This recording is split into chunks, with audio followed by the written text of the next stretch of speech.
pour moi, la solution à beaucoup de nos problèmes, en fait, elle ne réside pas à l'extérieur, mais elle réside en nous. Pour moi, si on prend le temps de vraiment de se reconnecter à soi, d'aller en profondeur en nous-mêmes, bah, c'est là qu'on va trouver la clarté dont on a besoin, c'est là qu'on va trouver notre force, c'est là qu'on va mieux comprendre qui on est et ce dont on a besoin vraiment. Mais comment faire pour revenir à soi? Euh, Donc on est souvent dans notre mental en train de penser. Donc revenir à soi, ça ne veut pas dire analyser ou penser, c'est pas ça que j'entends par là.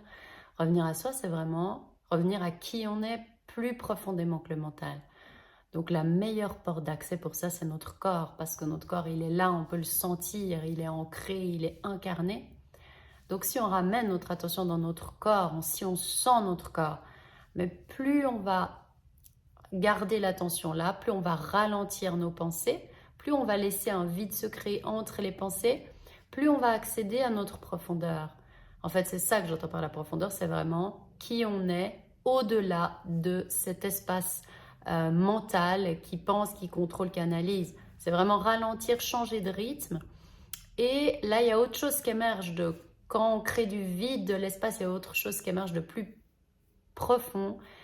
Et c'est ça que j'entends par notre profondeur. Et quand on revient dans notre corps, quand on met notre attention dans notre corps, ben, au bout d'un moment, plus on fait ça, plus on sent le corps, plus on laisse l'attention, et plus on va prendre conscience on va devenir de plus en plus conscient et on va s'ouvrir à ce qui est subtil, à notre partie subtile. Et plus on sent, plus on s'ouvre à cette partie subtile, plus gentiment, c'est comme ce que je ressens en tout cas, c'est comme tout un monde qui se déroule en fait, qui s'ouvre. Alors là où je pensais qu'il n'y avait rien, que c'était fermé, qu'il n'y avait rien, en fait c'est comme un espace qui s'ouvre en mettant l'attention dans nous. C'est comme si on prend conscience, plus notre attention elle est là, qu'en fait on est beaucoup plus grand en fait. C'est comme si notre conscience elle s'ouvre gentiment, progressivement. Et c'est dans cet espace-là en fait, au-delà du mental, qu'on trouve la paix en fait, qu'il y a du calme en fait, et c'est là qu'on se ressource, et c'est là qu'on se régénère, et c'est là qu'il y a notre sagesse, notre clarté, c'est là qu'il y a tout en fait, tout ce dont on a besoin. Mais pour y accéder, on a besoin de se créer un espace-temps où justement on peut sortir du temps. Ce que je veux dire par là, c'est qu'on a vraiment besoin de se créer un moment où on sait qu'on n'a rien à penser, qu'on ne va pas être dérangé, et un lieu, on a besoin d'avoir un lieu où on sait qu'il n'y a pas de danger, où on peut vraiment se laisser aller complètement et oublier le temps, oublier ce qu'on a à faire, oublier tout pour vraiment juste s'abandonner à nous-mêmes, à notre profondeur. Et si on crée la beauté, ça aide. Si on s'entoure de beauté, si on se crée un petit espace sacré, quelque chose qu'on trouve beau, harmonieux, ça va nous aider à contacter en fait cette harmonie qui est en nous. Mais le fait de créer à l'extérieur un espace où on se sent bien, ça nous aide. Ça nous fait comme un pointeur pour nous aider à trouver ça à l'intérieur de nous.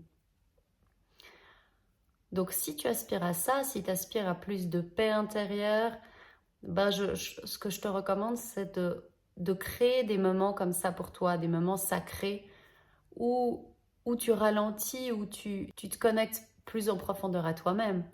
Et après, il n'y a rien besoin de faire d'autre que de sentir, de se laisser aller et de sentir. Mais pour faire ça, ça requiert quand même une compétence très importante. C'est le fait il faut apprendre à être petit à petit avec ce qu'on ne contrôle pas, ce qu'on ne maîtrise pas. Parce que plus on va en profondeur en nous, et plus les repères qu'on a, tout ce qui est dans la matière en fait autour de nous, en fait plus on va profondément en nous, plus tout ça, ça disparaît, et plus on découvre que la réalité elle est beaucoup plus large que ça, et qu'en fait ça c'est qu'une petite partie de la réalité. Donc pour faire tout ce travail, il y a une condition qui est nécessaire, c'est qu'on apprenne, qu'on accepte de s'abandonner à ce qu'on ne contrôle pas. On a vraiment besoin d'apprendre à s'abandonner à l'inconnu, à ce qu'on ne contrôle pas, parce que la réalité, quand on va plus en profondeur en nous, on découvre que la réalité, elle n'est pas du tout faite que de ce qu'on voit, des repères qu'on a habituellement. Donc ça, j'expliquerai dans une autre vidéo ce qui peut aider à s'abandonner à ce qu'on ne contrôle pas.